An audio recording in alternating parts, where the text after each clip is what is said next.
Hey, Shalom, Shalom, Shalom, everyone. My name is Zachariah Yahweh. I'm coming back with another lesson, prophesying the downfall of Babylon, aka America. This lesson here, I want to do this lesson here. Uh,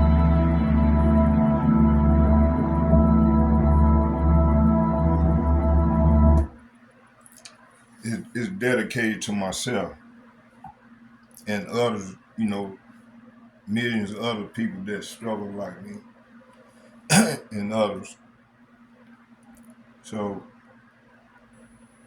I'm gonna call this lesson here. I'm gonna title this lesson.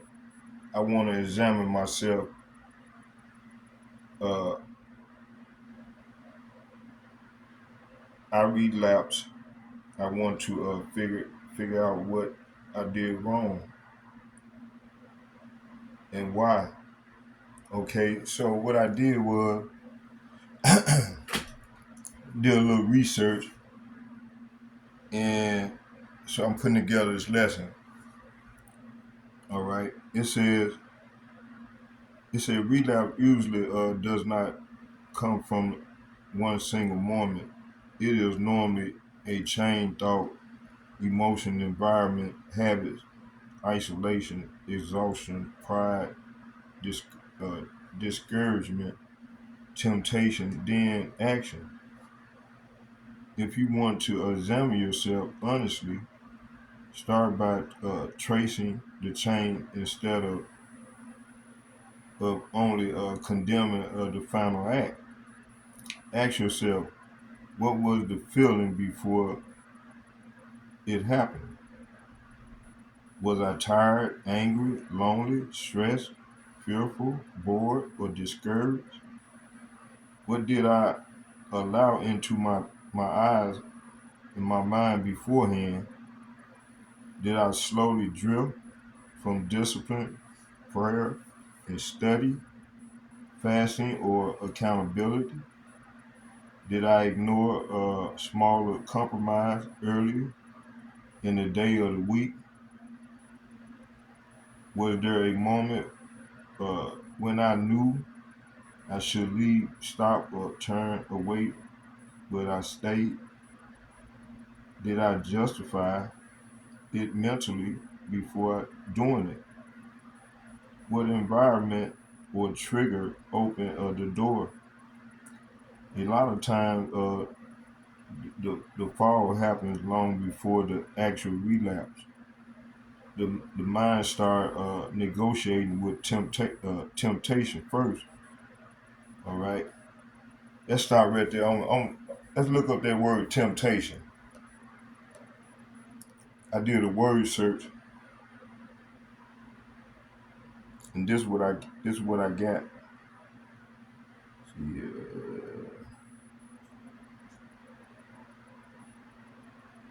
when I do it again, uh,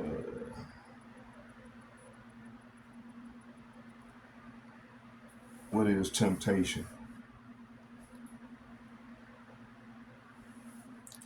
Okay, it said temptation is the desire, urge, or enticement to engage in short-term pleasure or action that conflict with long-term goals, moral principle, or in the religious context, divine will.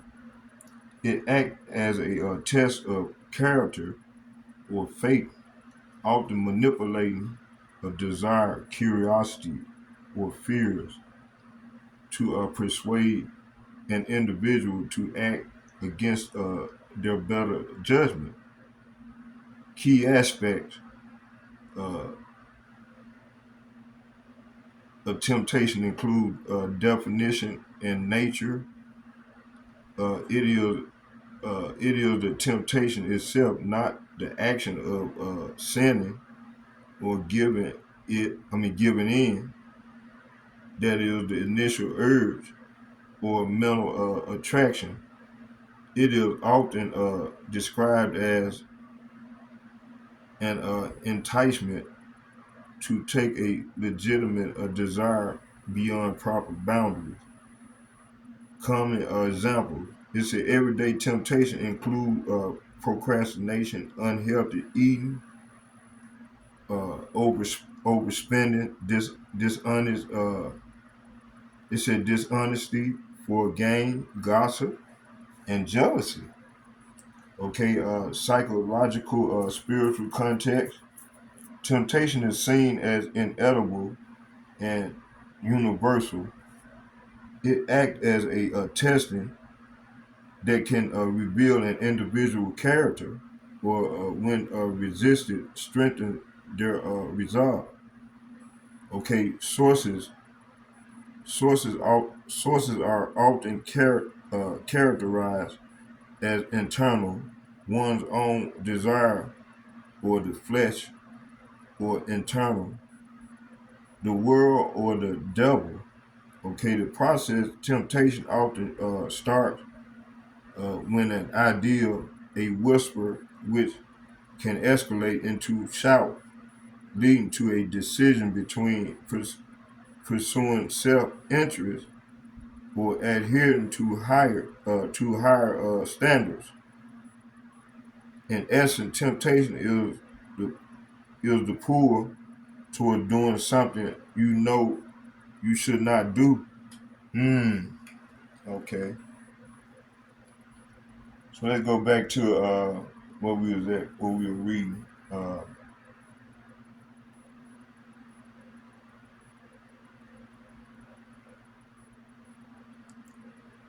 Let me see where we stopped at. Oh, it said a lot of times the fall happened long before the actual relapse. The mind start negotiating with temptation first. Scripture speaks about self-examination directly. Examine yourself, rather, yea, be in the faith, prove your own self. Hmm. Matter of fact, I'll paraphrase. Let's go into the KJB and get it.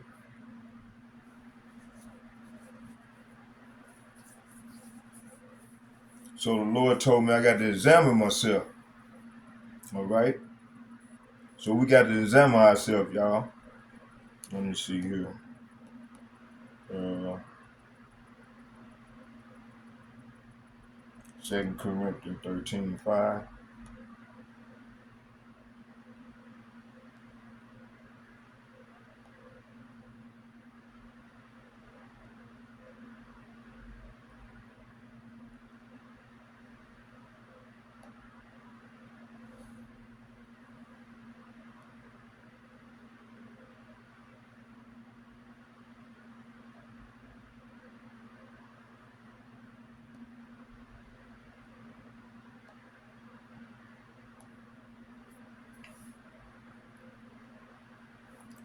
It said, I'm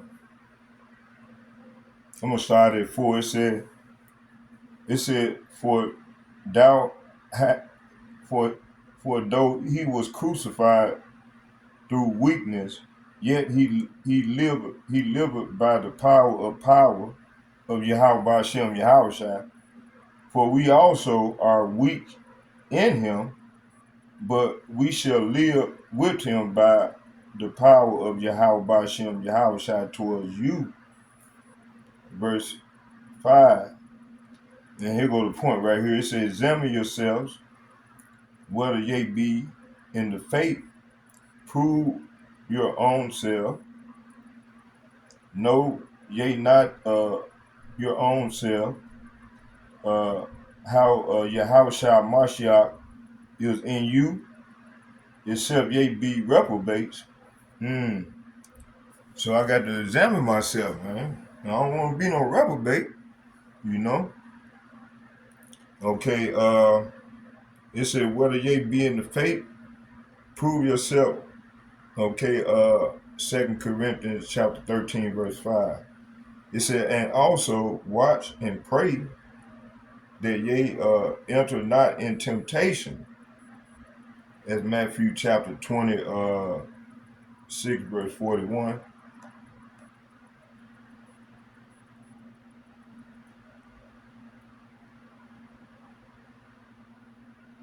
You know, stop me from prophesying though. I love serving the Lord. I gotta get right though. Can't be doing this shit. Not doing this shit no more.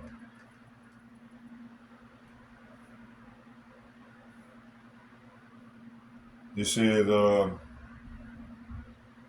says, watch and pray that ye enter not in temptation, that the spirit indeed is willing, but the flesh is weak. So my flesh is weak. Our flesh is weak. Okay. Uh, let's move on. It said, notice that Yahushua connected watchfulness with prayer. It said many relapse happen when a person stops watching themselves carefully. The flesh becomes comfortable, distracted, or emotionally overwhelmed, or spiritually dull. So you should also separate conviction from hopefulness. No, it said. Let me read that again. It said you should also separate conviction from hopelessness. And conviction says, uh, "I sin. I need correction and discipline."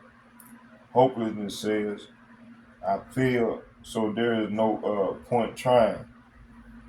Okay, and millions of people do this here, man. They just give up.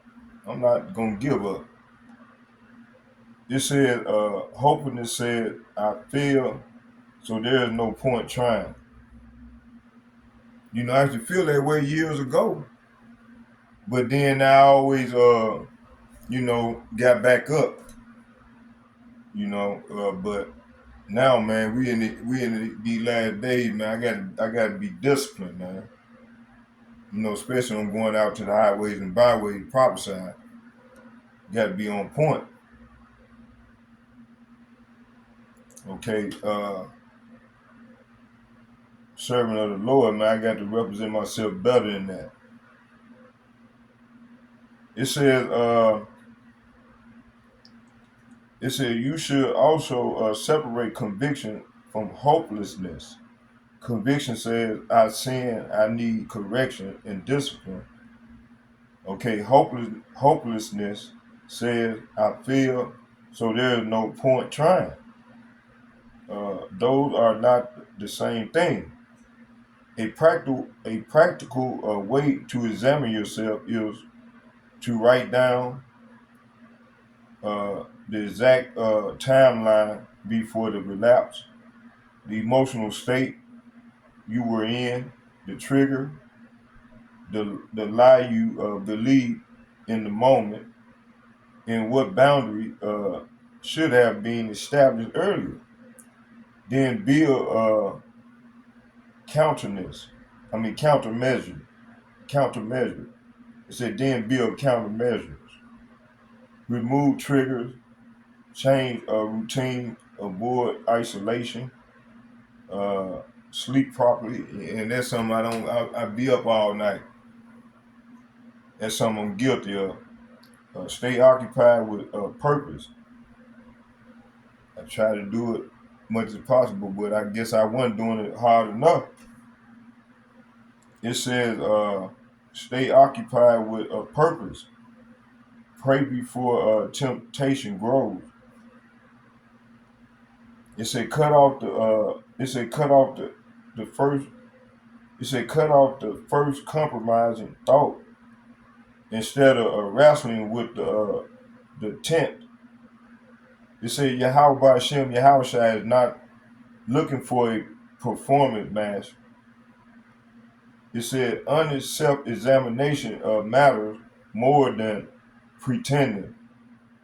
All right. It said strength while secretly collapsing. The important thing now is learning the pattern so you don't walk blindly into the same trap again. Dang, beautiful. All right. So, man, this is beautiful. So, I'm hoping I'm hoping you all, because a lot of people struggle with chemical dependency, man. And as I go further into the lesson, and I learned a lot more. And I'm so glad that I did this lesson. The Lord put on my spirit to do the lesson on it. Uh, it said the fact that you recognize the poor before fully returning to those old ways matters. It said a lot of people stop examining themselves once desire starts rising, but you caught the conflict happening inside you. That means your conscience is still fighting instead of becoming completely numb to it. So it said fornication usually does not begin with the act itself. It often begins with entertaining. See, that's what I'm guilty of. It's entertaining certain thoughts, revisiting old memories, emotional loneliness.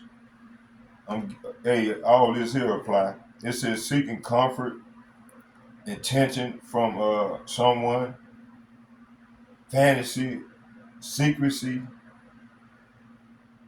and putting yourself too close to situation you already know weaken you. So that's what been weakening me all the time. Okay, it said once the mind start feeding the desire, the flesh start pushing harder for fulfillment. So scripture said, let's get First Corinthians chapter 6, verse 18.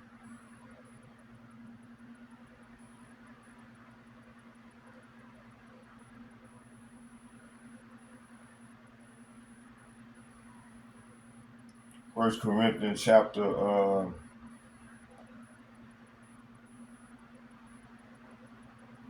6, verse 18. Hold on, y'all. I'm still here. I'm just 6, verse 18. Okay. It says, flee fornication. Every sin that a man do is without the body. It said, but he that committed fornication sinned against his own body. Mm. So this verse here says, so run from sexual sin. No other sin so clearly affects the body as this one does. For sexual immorality is a sin against your own body. Man, this is beautiful. Hmm.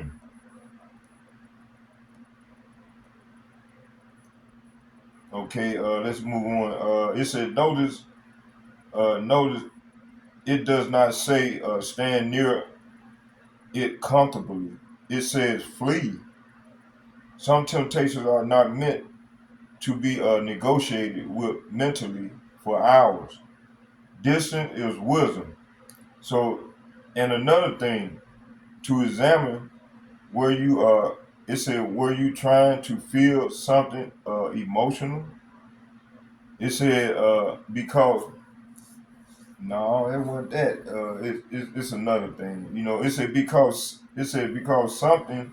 It said because sometimes people think they are chasing pleasure when really they are trying to escape emptiness, stress, and rejection, fear, anger, and loneliness. It said the flesh then uses lust as relief. So you said you almost reverted to old ways. Old ways usually have old patterns attached to them. So certain conversations, certain music, late night isolation, social media, old contacts, memories, location, moments. They say when discipline becomes weakened. They say when discipline becomes weak, the honest. It said be honest with yourself about what which doorway opens first. It said do not just ask. It said why. It said why did I almost fall?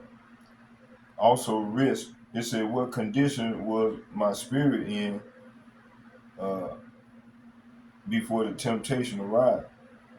It said this is why the deeper examination happened. It said Yahweh Bashem Yahweh called for vigilance because the flesh can quickly pull a person backwards if they become careless. So I was careless.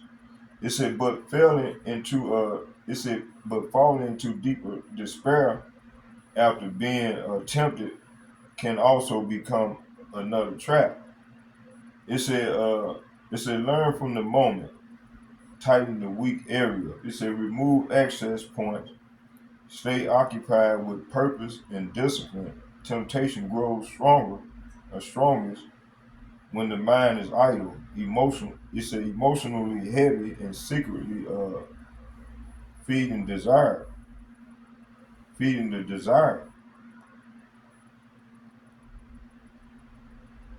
Okay, so I want to start here. It says self-examination begins when a man becomes honest about the war between his flesh and spirit. It said many people only focus on the outward action while ignoring the inward thoughts that lead them towards temptation. All right. So, I looked up that word temptation. Gave y'all a breakdown on that. It said, Yahweh Bashem, Yahweh shall see the hidden struggles, the secret fantasies, and the compromises that develop before the actual fall. It said a relapse rarely begins suddenly. It often grows slowly through neglect, emotional weakness. So I'm guilty of being emotional weak. It said in spiritual carelessness. So I'm guilty of this. It said, so I gotta get right. It said true growth starts when uh, excuses end and the honest reflection begin. Okay. It said the flesh. Now I need to hear this. It said the flesh constantly seek satisfaction, comfort, pleasure, and escape from pressure. It said when the spirit becomes weak through lack of prayer, discipline. I've been praying, but I think I'm gonna have to pray a little harder. Okay. It said discipline and watchfulness. It said it said it said the flesh began to dominate uh, the mind more easily. It said temptation becomes stronger during moments of loneliness, discouragement, frustration, boredom, and emotional instability. All right. It says uh, the enemy often attacks during vulnerable moments. It says because the mind becomes easier to influence, spiritual vigilance is necessary because weakness can develop quietly over time. It said old habits usually remain connected to old environment, old conversations, old music, old contacts, and old thought patterns. A person may desire change while still remaining too close to influence that once destroyed them. It said the flesh remembers former pleasures and tries to pull the mind backwards into familiar behavior. This is why separation from corrupt influences is important for spiritual growth. I'm guilty of that. That for this moment. It's a continually entertaining temptation while expecting victory can slowly weaken resistance. Man, I need to hear that. It said many people.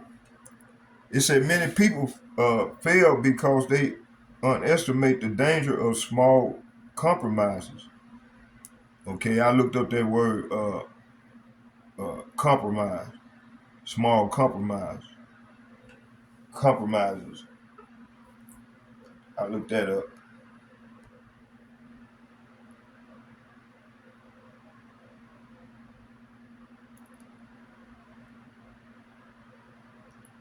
What is small compromises?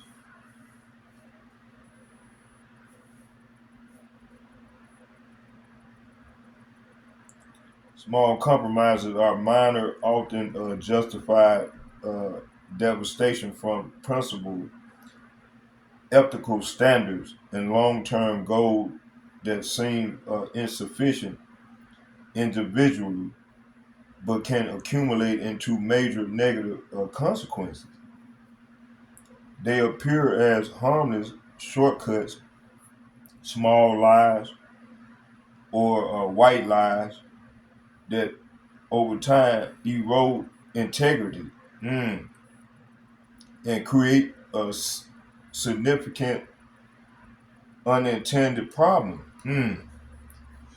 I'm glad I did this here. I'm glad I looked that up. It's a key aspect of small compromises. It's a deceptive nature.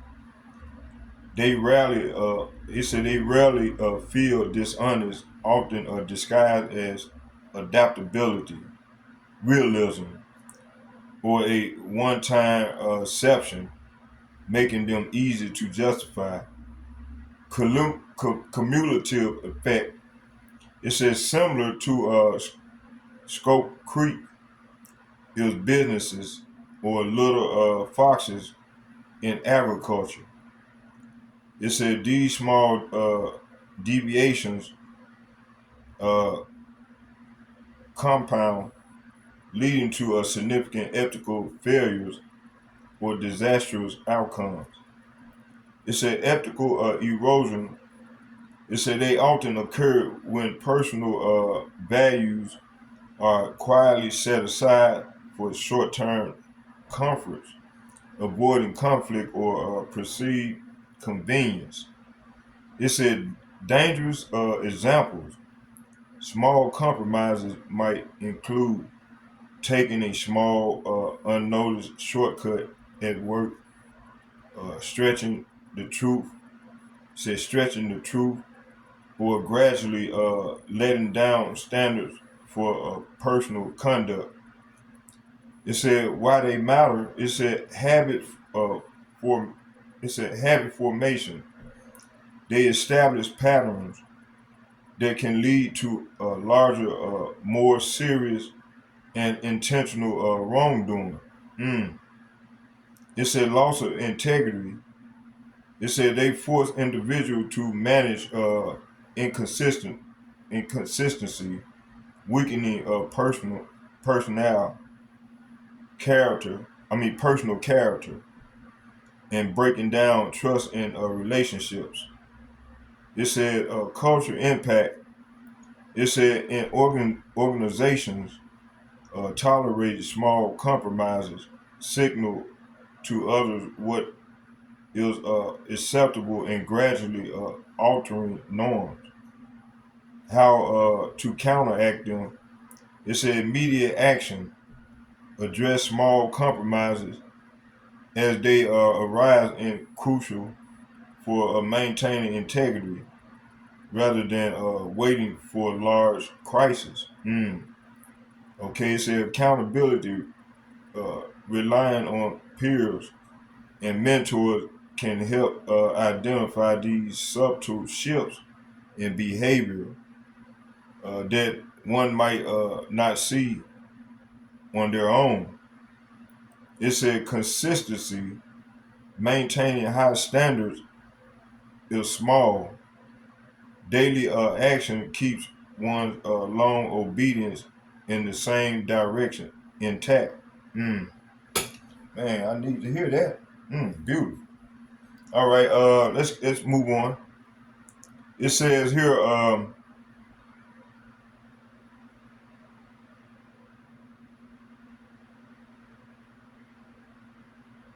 where I stopped at?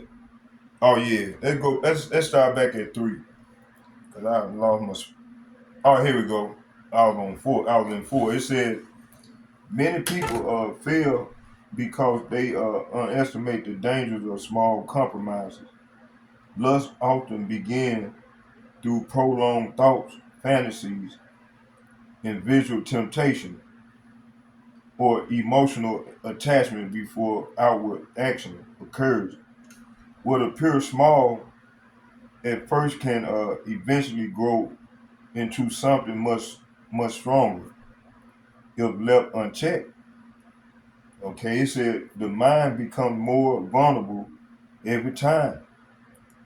Every time temptation is entertained instead of resisted immediately. It said wisdom required cutting off compromises at its earliest stage. Hmm, beautiful. I'm going to cut them off. It said the scripture teach that the heart can become deceitful when left unguarded. A person may justify sinful thoughts while convincing themselves they still remain spiritually strong. It said pride can blind a person to their own weakness and cause them to lower necessary boundaries. They said many falls occur because vigilance slowly disappears while confidence remains high. Humility keeps a person cautious and dependent upon Yahweh Hashem Yahushua. Okay, it said fornication is merely a physical struggle. It is also a spiritual battle involving the mind, emotion, desires, and discipline of the flesh. It said the flesh seeks gratification while the spirit seeks uh, righteousness and obedience. It said this conflict exists daily within human nature. It said without spiritual discipline, the flesh naturally pulls a person toward temporary pleasure instead of lasting righteousness. It said the battle must first be fought internally before it manifests outwardly. Okay, temptation grows stronger when the mind becomes idle and undisciplined. A lack of purpose, it says structure of productivity and spiritual focus can create openings for lustful thoughts to grow. Man, I need to hear this. It said the enemy often works through passivity, laziness, and emotional stagnation. It said when the mind lacks direction, old fantasies and desires can easily return. A disciplined life helps reduce unnecessary opportunity for compromise. It said prayer is one of the greatest weapons against temptation because it strengthens the inner man. Yahweh warns his disciples to watch and pray so they would not enter into temptation. Watchfulness means honestly observing one's own weakness instead of assuming consistent strength. It said prayer develops spiritual awareness. Lord, forgive me.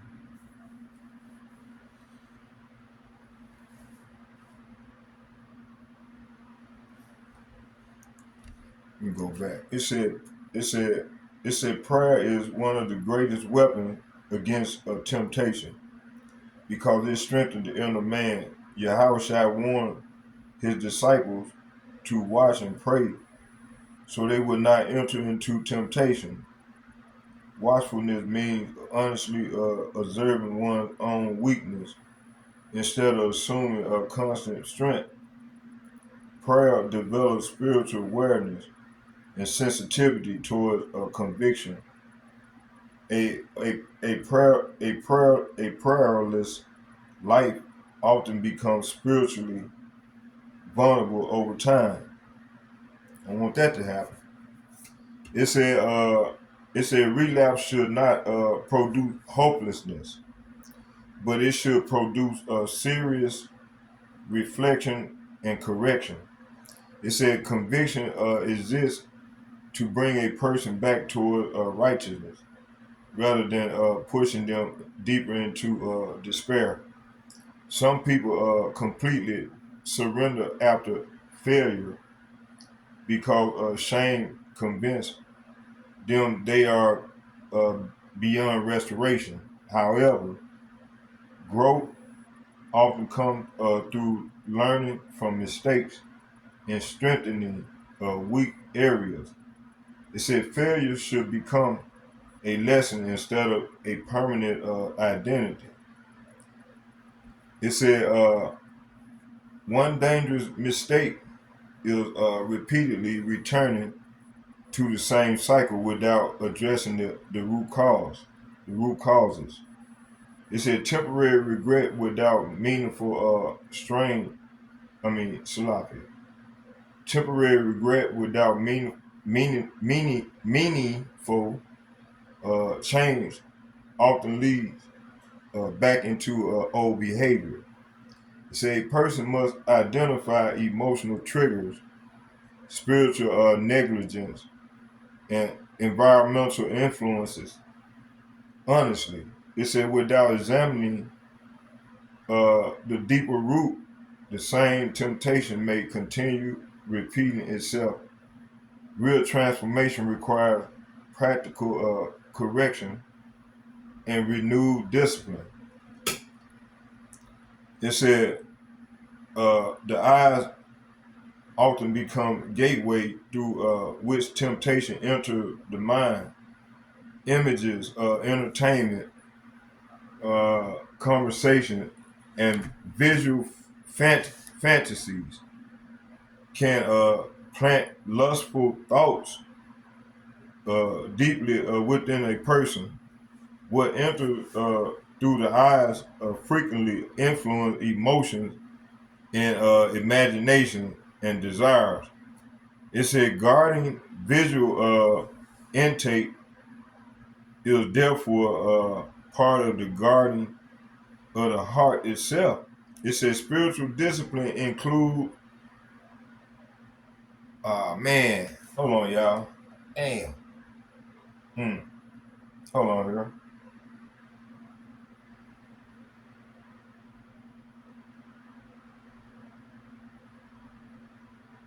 How much time we in? Okay, we doing good.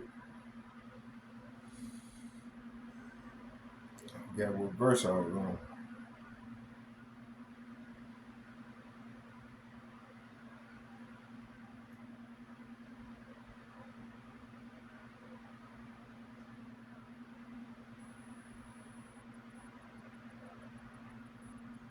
It said the eye often become gateway through which temptation enters the mind. Images, entertainment, conversation, and visual fantasies can plant lustful thoughts deeply within a person. What enters through the eyes frequently influences emotion, imagination, and desire. Garden visual intake is therefore a part of the garden of the heart itself. Spiritual discipline includes controlling what the mind consumes daily. Mm. It said the imagination can either strengthen righteousness or strengthen lust. Repeated fantasies slowly trains. Damn. Hold on, y'all. Man.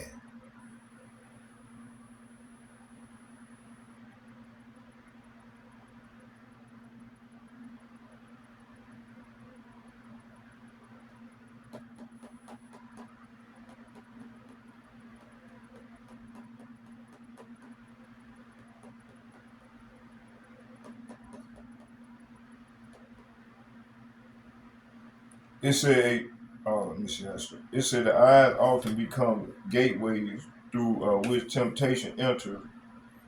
The mind images, entertainment, conversation, and visual fantasies can plant lustful thoughts deeply within a person. What enters through the eyes frequently influences emotion, imagination, and desire. It's a garden visual intake is therefore part of a garden of the heart itself. Spiritual discipline include controlling what the mind consumes daily. So I get this something I got to work on, man. This is beautiful. Man, it said imagination can either strengthen righteousness or strengthen lust. It said repeated fantasies slowly train the mind towards sinful desire and weakens resistance over time. It said thought that remain unchecked can eventually become action. This is why controlling the thought life is essential for overcoming old ways. It says spiritual warfare often begins within the imagination before it appears outwardly. Man, I need to hear that. It said temptation. I need to hear this, man. It said temptation itself is not the same as complete surrender uh, to sin. The struggle between flesh and spirit is part of the human weakness. However, it said feeding temptation willingly causes it to grow stronger and harder to resist. Recognizing temptation early gives a person the opportunity to flee before compromises deepens immediate. It said resistance is often necessary because delay can weaken discipline. All right. It said isolation can increase vulnerability to fornication and relapse. It said hidden. So that it said. Let me read that again. It said isolation. Let's look up this word isolation.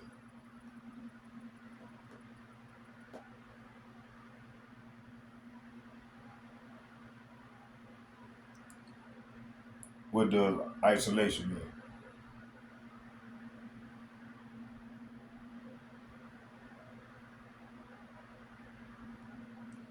So isolation means the state of being separated, detached, or alone, lacking meaningful contact with others, or keeping something apart from to prevent spread. It can be physical, uh, geographic quarantine, social, lack of relationships, or emotional.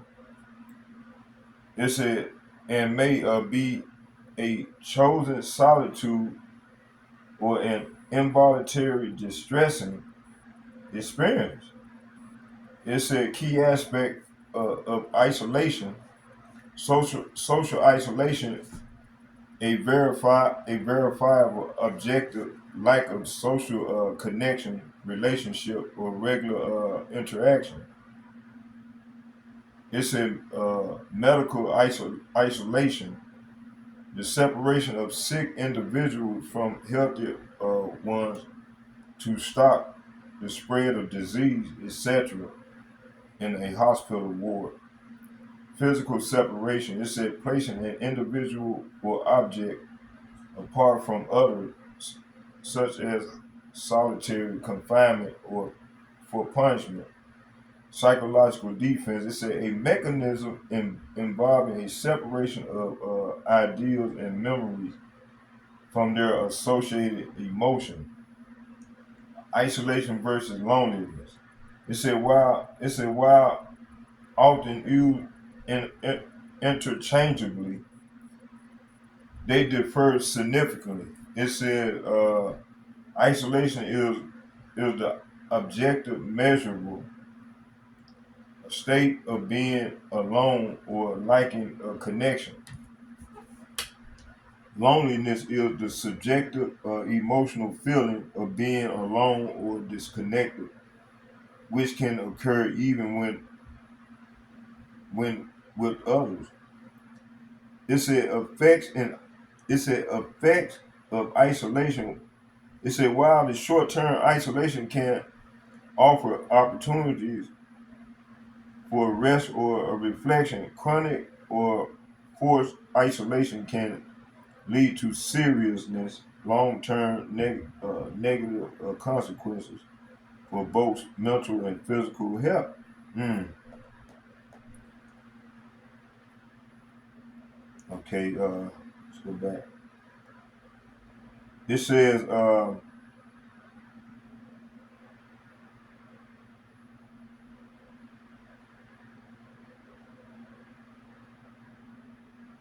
so temptation itself is not the same as complete surrender to sin.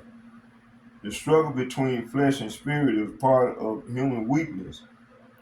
However, feeding temptation willingly causes it to grow stronger and harder to resist. Recognizing temptation early gives a person an opportunity to flee before a compromise deepens.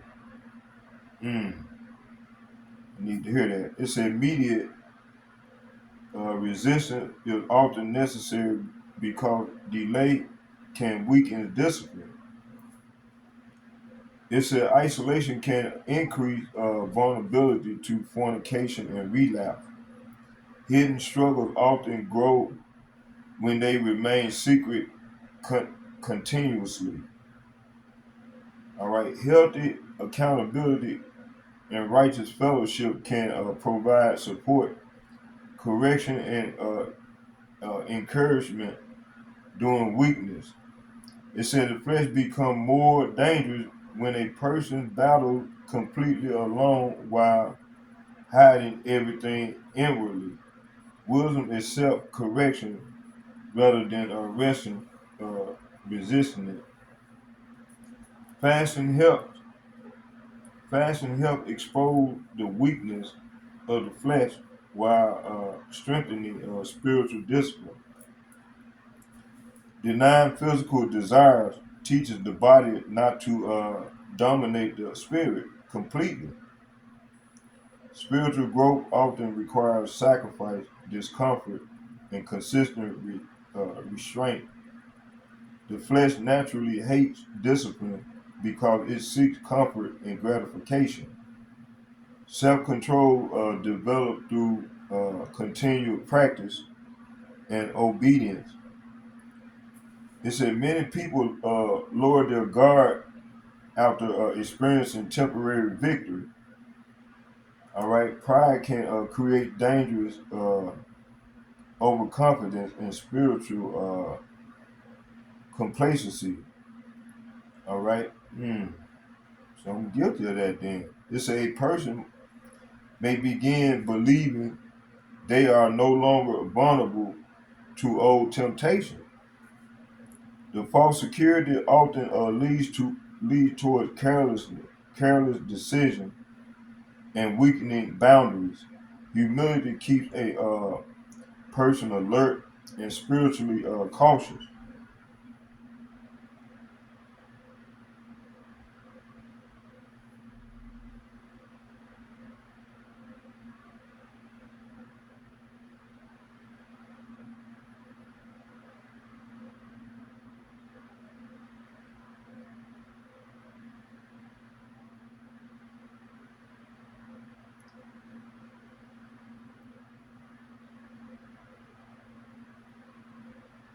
All right, let's get it.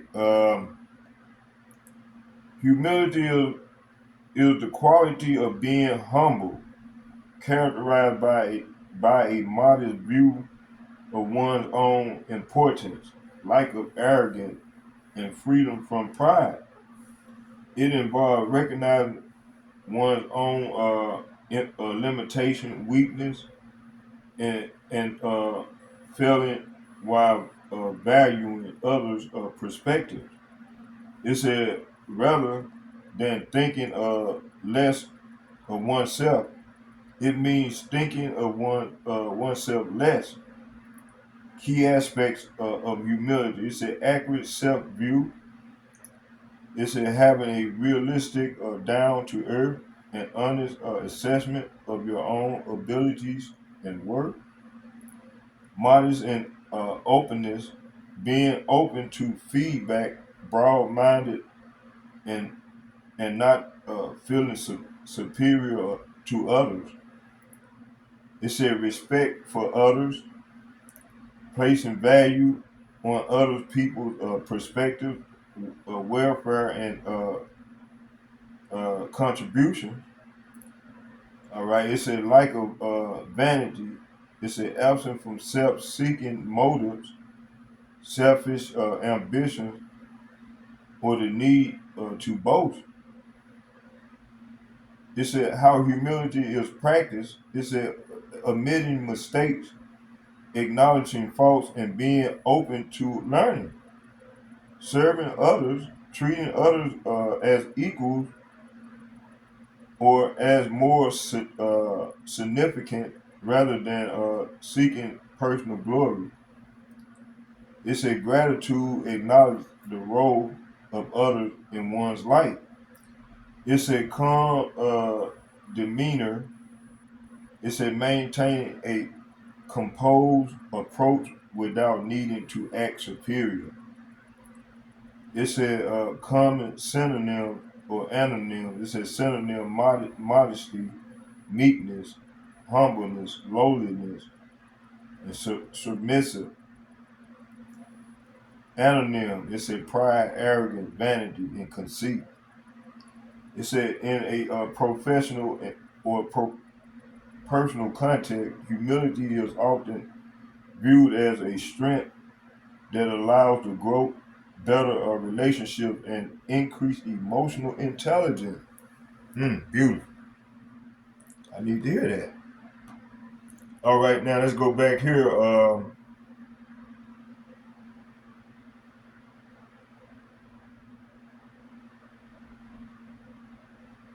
Trying to see where I stopped at.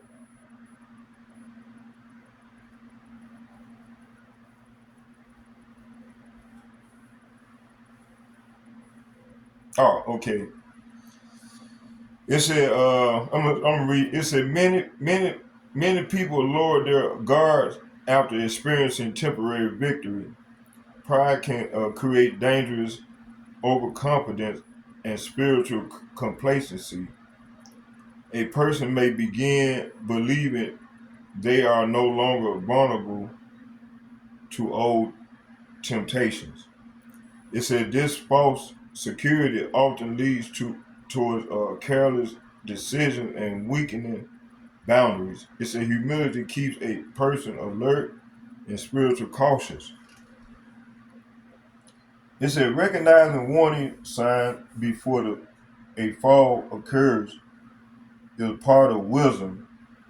Increased fantasy, emotional instability, secret compromise, carelessness, and laziness, and attraction toward old influences can all signal growing danger. Small internal changes often appear before outward failures manifest. It said early correction can prevent greater destruction later. Vigilance requires paying attention to the condition of the mind and spirit daily. So I got to do this thing daily. From here on out, man, I'm gonna pay attention to everything daily. Examine myself daily. It said repentance involves more than emotional guilt or temporary sorrow. Genuine repentance requires a change in direction, renewed discipline, and sincere effort to remove destructive influences.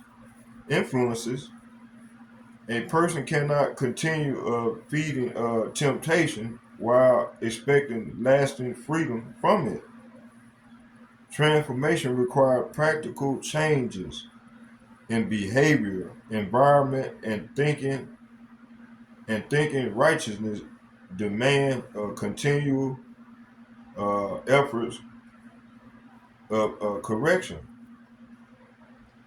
It said the it said the fear of disappointing Yahweh Ba'ashem Yahweh should lead towards deeper obedience rather than shame-driven isolation. It says shame often pushes people to hide from correction, while righteous convictions lead towards healing and growth. Hmm. It said the purpose of examination is not self-destruction, but spiritual refinement. A humble spirit accepts correction instead of resisting it. Growth begins when pride is broken down honestly. Okay, discipline in private matters greatly affect public integrity. A person who becomes careless secretly may eventually become weak openly as well. Integrity means maintaining righteousness even when nobody else is watching. It's a hidden habits shape visible behavior over time. Hmm. It said true character is revealed through unseen decisions and daily discipline. Hmm. It said a person must learn to flee temptation instead of lingering near it necessarily. It said many falls happen because individuals remain too close to dangerous situations while believing they still possess control. It said wisdom recognizes personal weakness honestly, and avoid unnecessary compromise. Unnecessary compromise. All right. It says some victories are won simply through separation and distance. Fleeing temptation is not weakness, but spiritual understanding. The battle against fornication is part of a larger war between flesh and spirit. Every day, the flesh seeks dominance through desires, comfort, fantasy, and gratification. Meanwhile, the spirit seeks obedience, discipline, and righteousness and truth. This struggle requires a constant vigilance because human weakness remains present continually. It said victory demand daily effort instead of occasional emotional motivation. Yahweh shall require sincerity rather than outward performance. A person may appear righteous publicly while secretly battling compromise inwardly. Okay, so I guess that's what I'm guilty of. It says self-examination focus uh, hidden motives and weakness into the light where correction can begin. Honest reflection is necessary for spiritual maturity and growth. Truthful repentance is more valuable than pretending strength while remaining secretly broken. It said ultimately, overcoming old ways require humility, vigilance, discipline, and prayer, wisdom, and continual self-examination. Spiritual growth is often a long process involving repeated battles, correction, endurance, and refinement. Failure should become a lesson that increases wisdom instead of a reason to surrender completely. Through through a dependence upon Yahweh Ba'ashem Yahushua, a person can learn to resist temptation, strengthen the spirit, and continue moving towards righteousness despite weakness and struggle. Beautiful. Okay, going to the scriptures. Okay, a man must first become honest about the condition of his spirit before true correction can begin. All right, many people focus only on outward behavior while ignoring the inward thoughts, feeding the flesh. Temptation, I'm guilty of this. It said temptation often grows quietly through compromise, fantasy, emotional weakness, and carelessness. Yahweh Hashem Yahweh requires inward truth instead of outward performance. Hmm. Self-examination exposes hidden weaknesses before destruction fully manifests. And get 2 Corinthians chapter 13.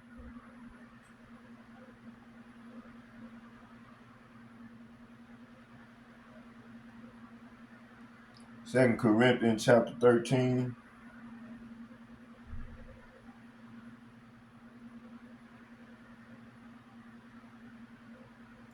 Second Corinthians chapter 13 verses 5. Let's start at 4.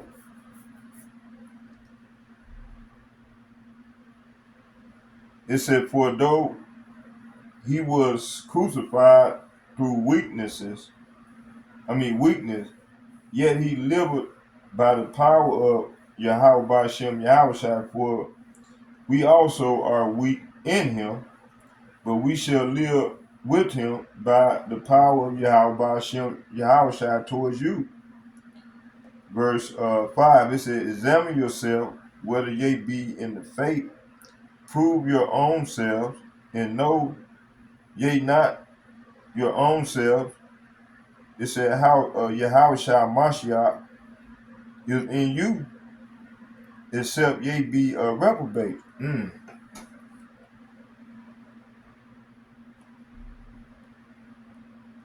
So Paul commanded believers to inspect themselves carefully and honestly. A person cannot overcome a hidden struggle while refusing to acknowledge them truthfully. It says spiritual blindness often develops when pride prevents self-correction. Honest reflection allows a man to recognize where compromise first entered. It said growth begins when excuses end and accountability starts. And go to 2nd Ezra chapter 15.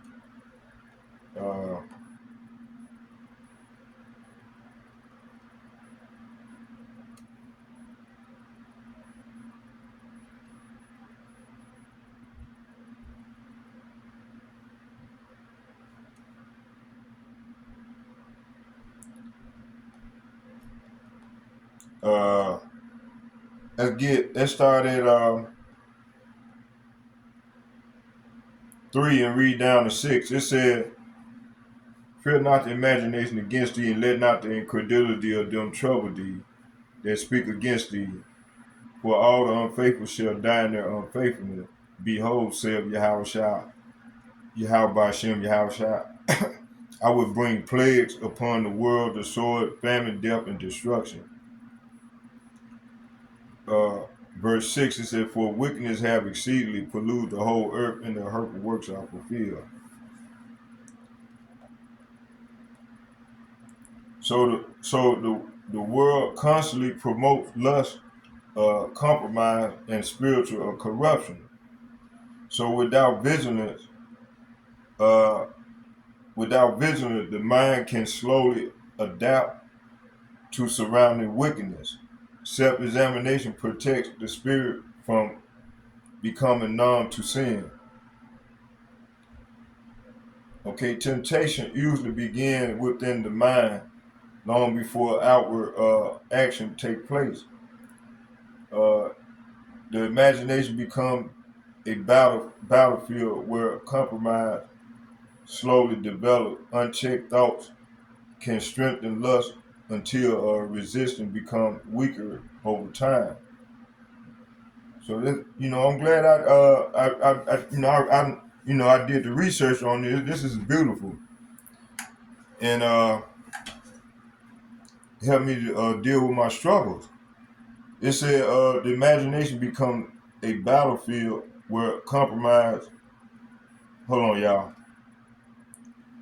Compromise slowly develops. It said unchecked thoughts can strengthen lust until resistance becomes weaker over time.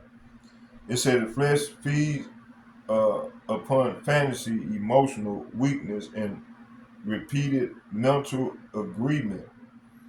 Victory often depends on resisting temptation early instead of entertaining it. And get James chapter 1, verse 14.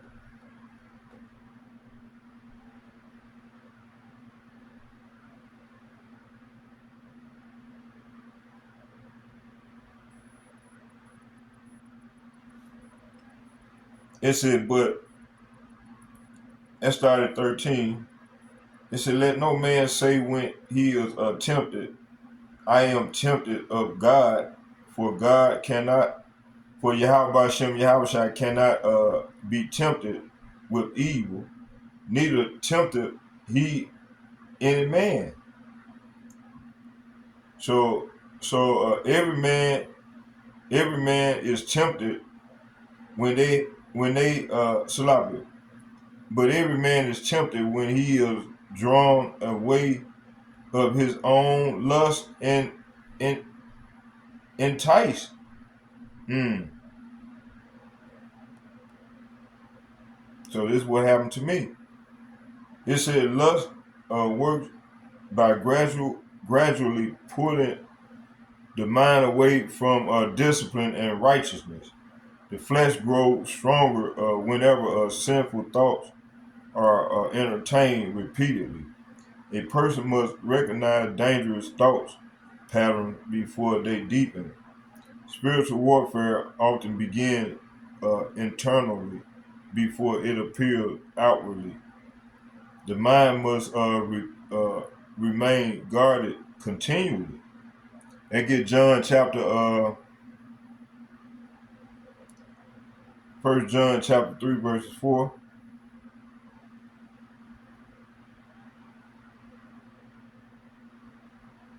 1 John chapter 3 verses 4.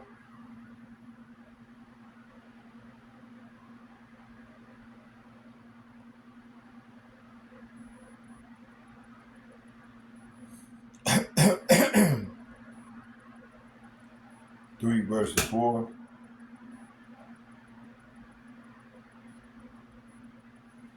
It says,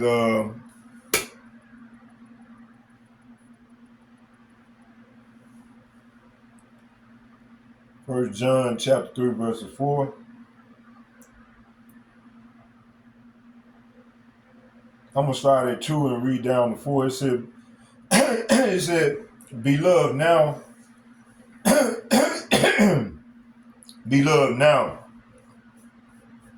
are we the sons of God, the sons of Yahweh Hashem Yahweh, and it doeth not yet appear that we shall be, but we know that when he shall appear, we shall be like him, for we shall see him as he is.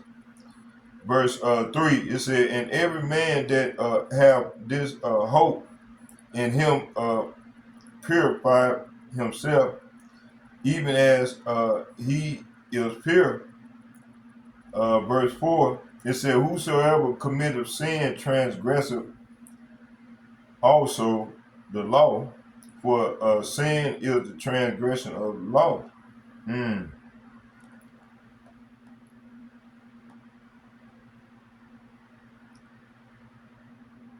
So I'm a transgressor. Man.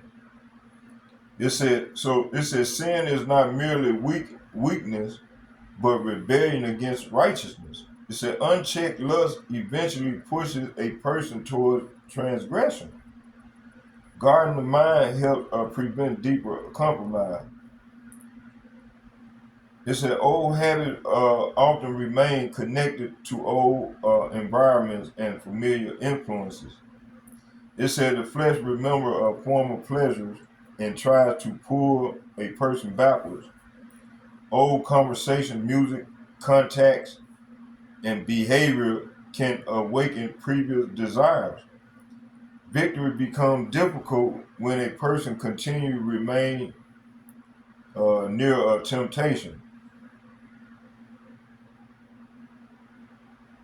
It said wisdom requires separation from influence and strengthen the flesh. Uh, Let's get Proverbs chapter 6, verse 27.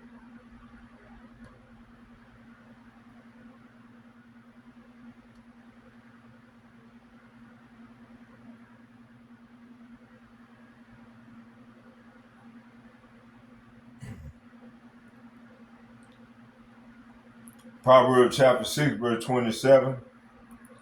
I'm gonna start. I'm gonna start at 25. It said, "Lust not after her beauty in thy heart, neither let her take thee with her eyelid, for by means of a whorish woman, a man is brought to a piece of bread, and adulteress will hunt for the precious life." Hmm.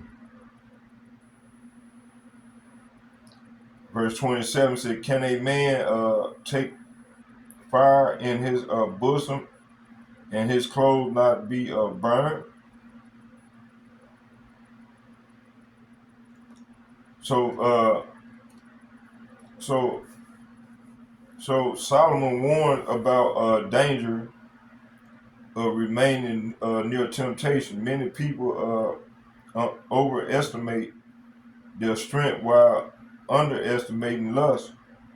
Repeated exposure slowly weakens discipline and resistance. Distance from temptation is often necessary for protection. Fleeing danger is wisdom rather than fear. That goes to Second Ezra chapter 16. I'm gonna get Second Ezra chapter 16 verses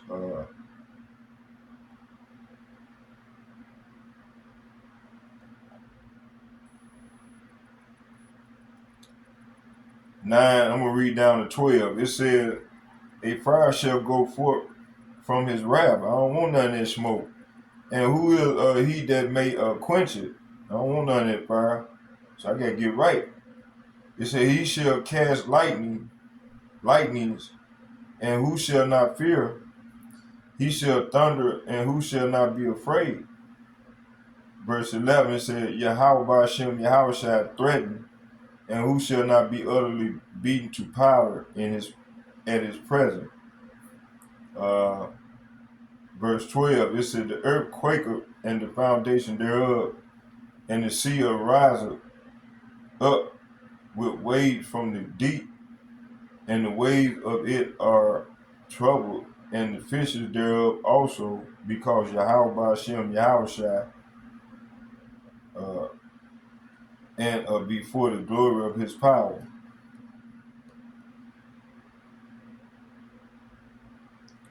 So,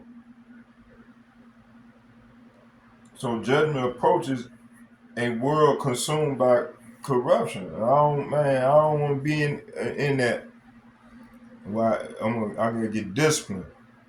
It's a lust. It's a and lust. The righteous must separate themselves mentally and spiritually from wickedness. Compromise become dangerous when treated casually. Uh, it's a emotional weakness can create opening openings for fornication and relapse.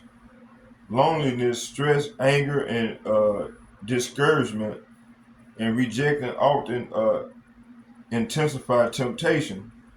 The flesh seek comfort and escape during vulnerable moments. Without discipline, people may return to sinful habits for temporary relief. It's a temporary pleasure can become a false refuge during emotional pain. They go to Matthew chapter 26, and I'm gonna get 40.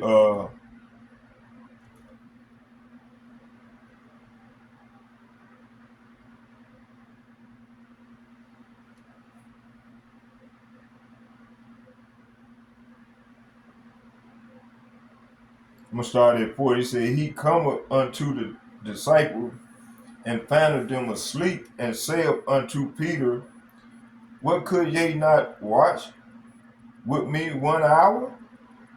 So watching verse 41 said, "Watch and pray that ye enter not into temptation, and the spirit indeed is willing, but the flesh is weak." So Yahweh shall reveal the constant conflict between flesh and spirit.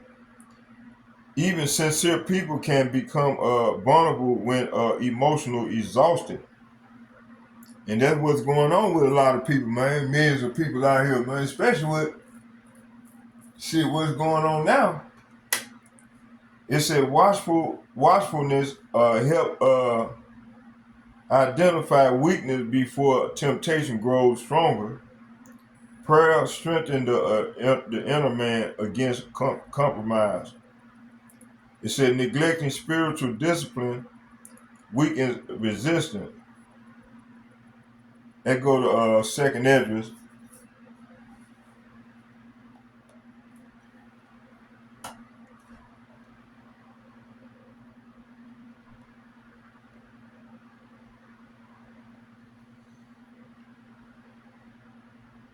I'm gonna start at 13 and read down to 17. It says, "Strong is his right hand that bendeth the bow.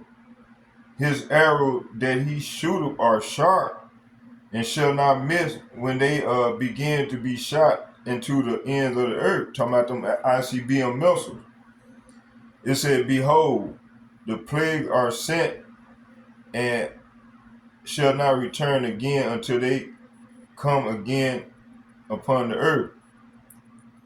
Verse 15, it said, "The fire is kindled and shall not be put out till it consume the foundation of the earth."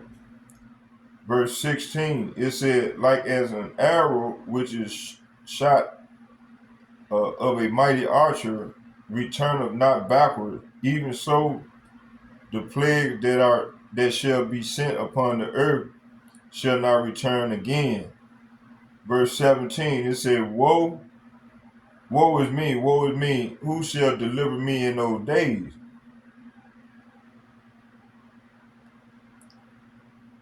So these troubled times place heavy pressures upon the mind and emotions.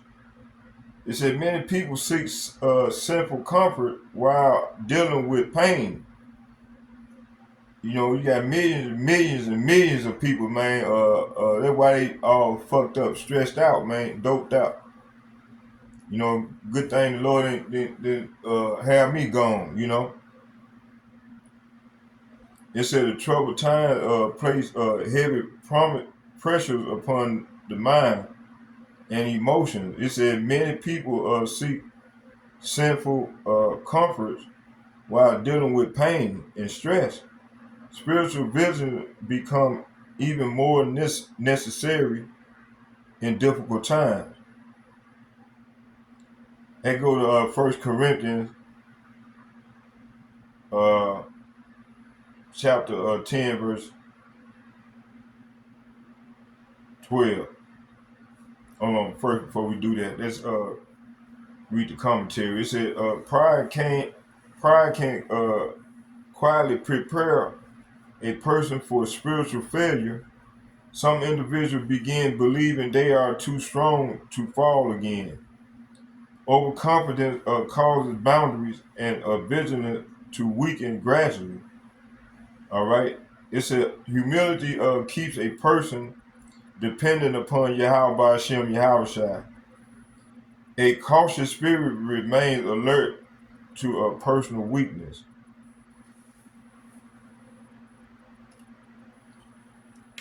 Yeah, we're gonna close right here, and I'm gonna do a part two. First Corinthians chapter 10, verse 12.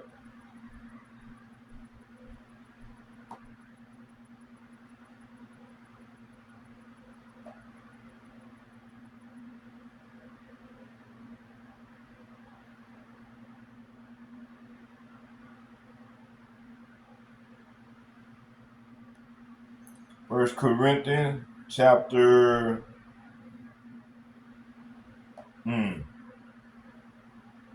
10, verse 12. First Corinthians 10, 12.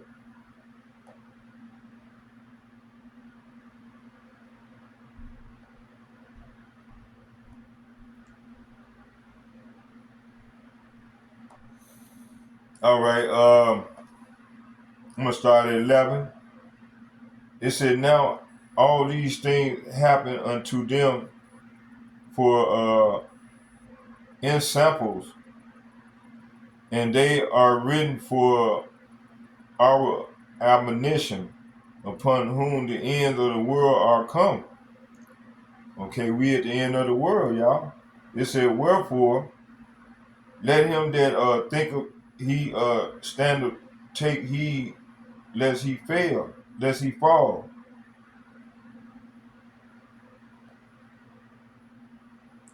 So Paul warned believers against spiritual arrogance and carelessness. It said the moment of vigilance disappear, vulnerability increases greatly. Humility creates discipline and caution and self-awareness. Pride creates blindness towards hidden weakness. Every person must guard themselves continually. That gets Sirach chapter 10.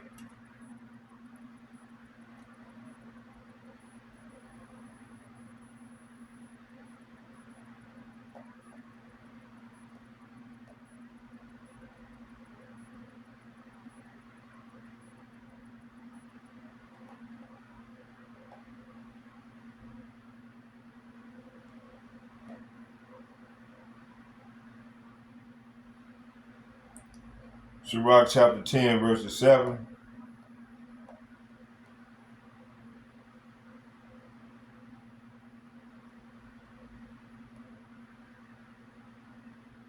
I'm gonna start at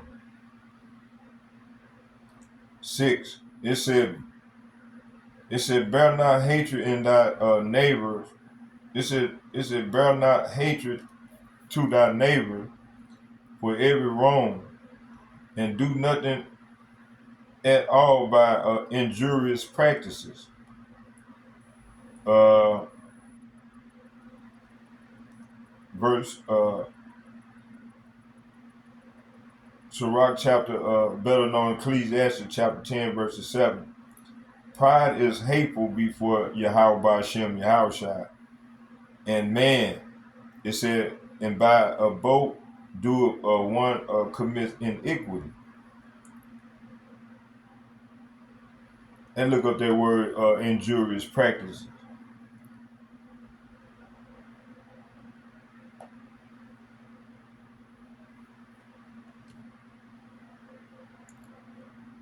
Injurious practices.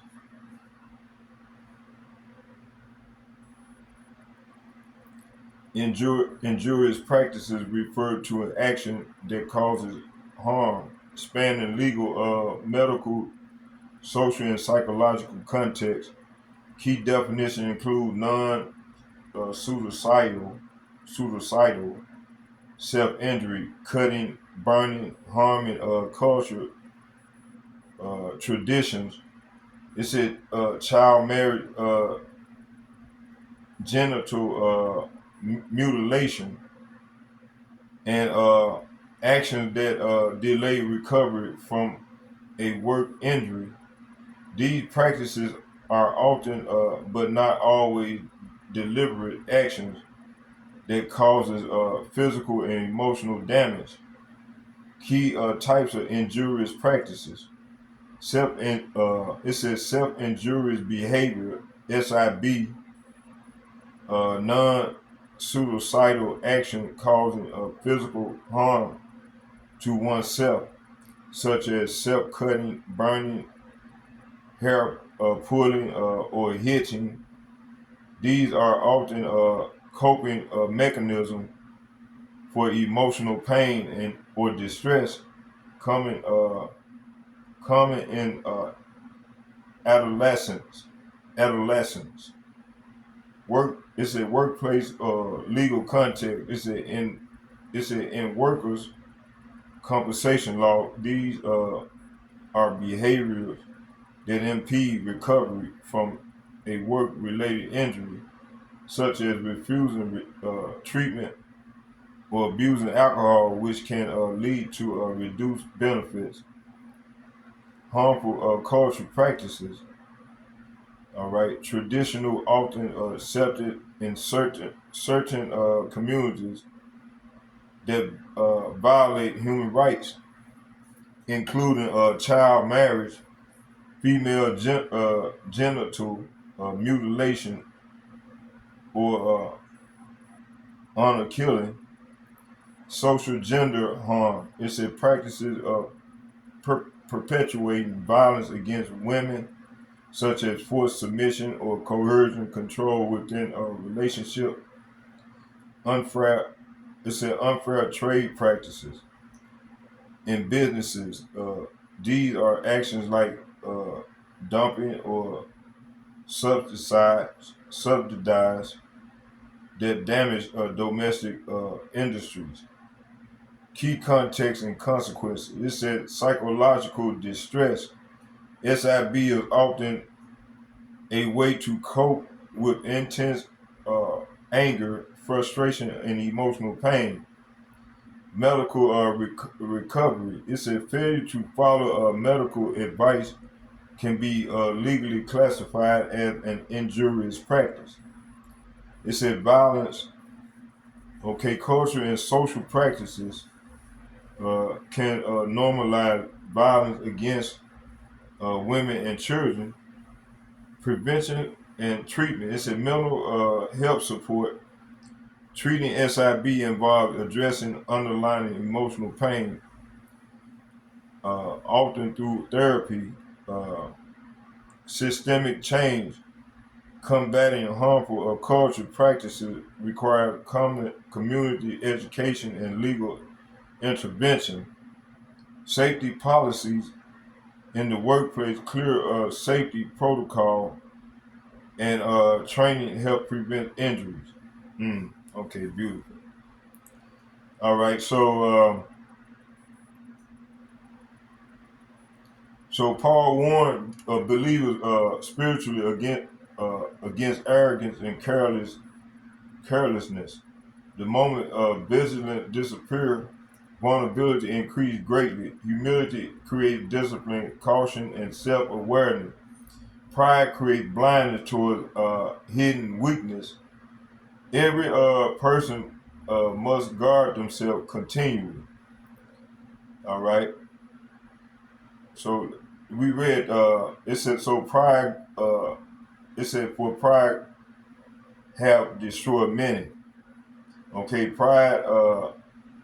In Sirach chapter 10 verses 7. So pride resists correction and produces destruction. A humble spirit is self warning and accountability. Honestly, spiritual safety acquires continual humility. It said the eyes are often the eyes the eyes often become getaway through which lust enters the heart. Images, entertainment, fantasy, and visual temptation can strengthen sinful desire internally. What enters through the eyes frequently shapes imaginations and emotions. It said guarding visual intake is part of guarding the spiritual, the spirit, sloppy, the spirit itself. Discipline requires intentional control over what the mind consumes.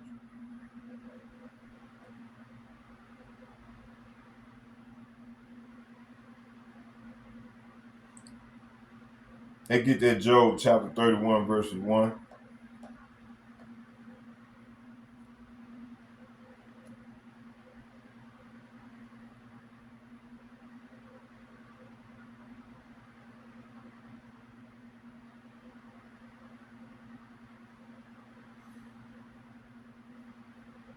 It said, Job chapter 31, verses 1. Make sure. Yep. It said, I made a covenant with my eyes. Why then should I think upon a maid?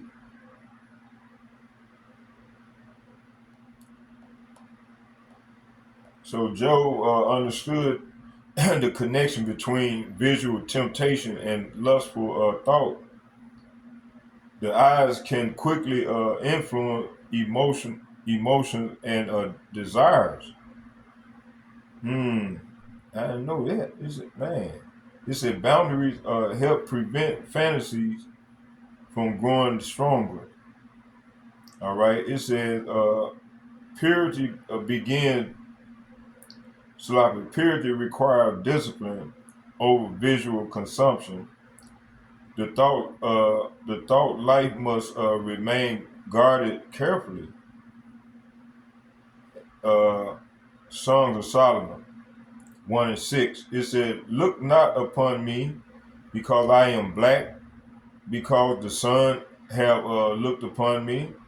So Scripture acknowledges the influence of visual attention. The eyes can stir emotions and attraction rapidly. Wisdom requires self-control and awareness.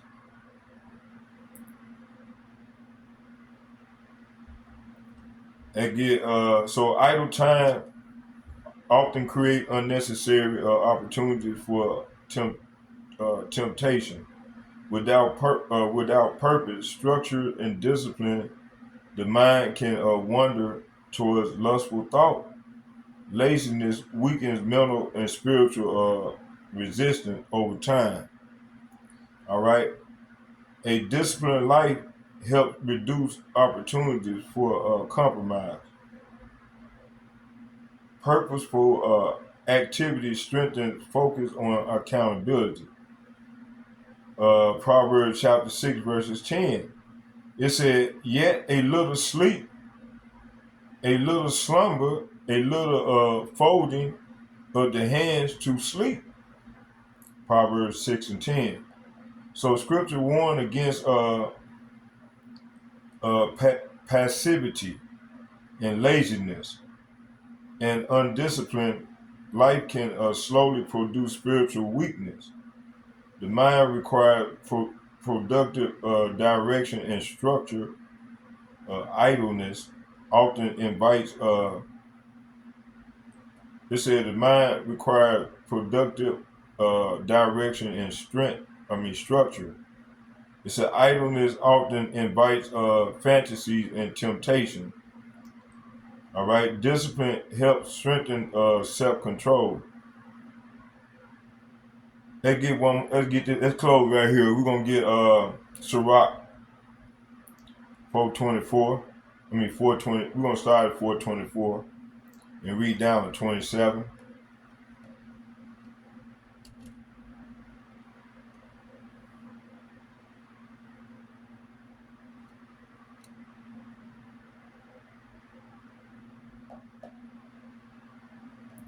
Let me see here. Hmm.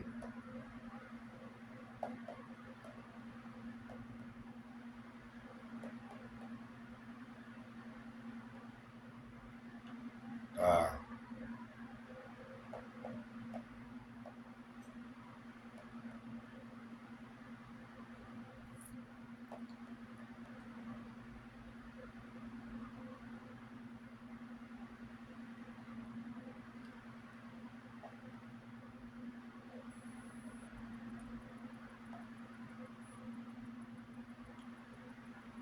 Uh,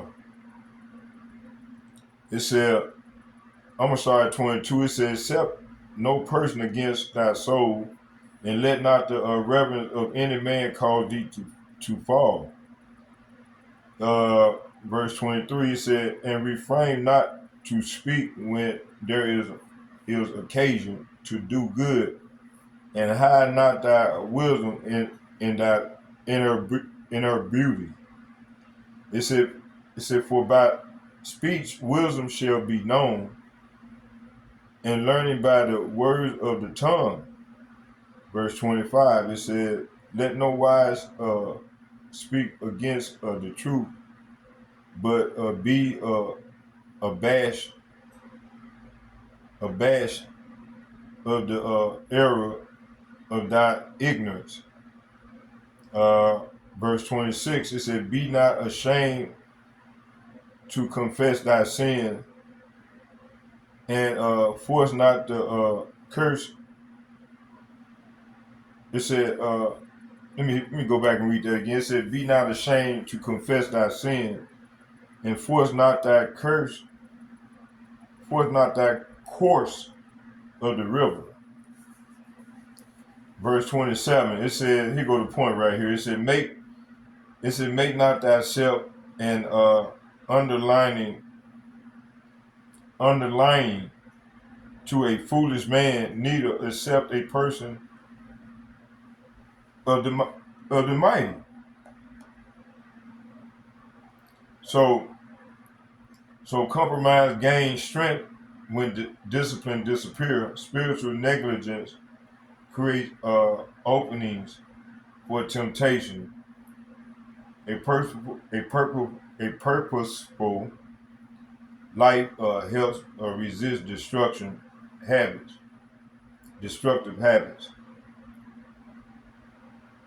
Okay, we'll get one more. So prayer strengthens the spirit against the weakness of the flesh. It said prayerless life often becomes vulnerable to temptation and compromise. Yahweh Shem Yahweh requires continual vigilance and communication through prayer. Prayer helps expose hidden weakness before it produces destruction. The inner man grows stronger through consistent spiritual discipline. Uh, and get that Mark chapter 14, verse 38.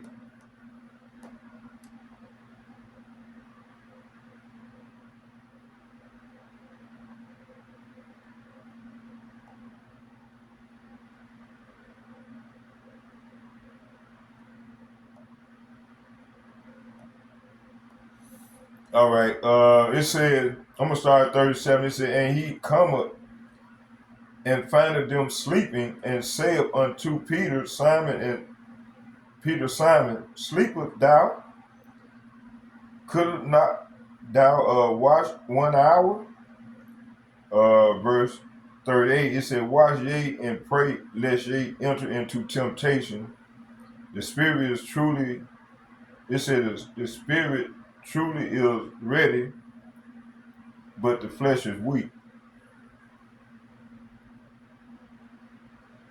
So prayer strengthens the spirit, and weakness of the flesh. It said prayer. It said prayerless life often becomes vulnerable and to temptation and compromise. Yahweh Hashem Yahweh Shai requires spiritual vigilance and communication through prayer. Prayer helps expose hidden weakness before it produces destruction. The inner man grows strong through consistent spiritual discipline. Okay, so watch ye and pray lest ye enter into temptation. Mark 14:38. So Yahweh connected watchfulness directly with prayer and vigilance. Temptation become more dangerous when awareness and discipline de- decrease. Prayer keeps the the conscience sensitive towards conviction and correction. Spiritual strength developed through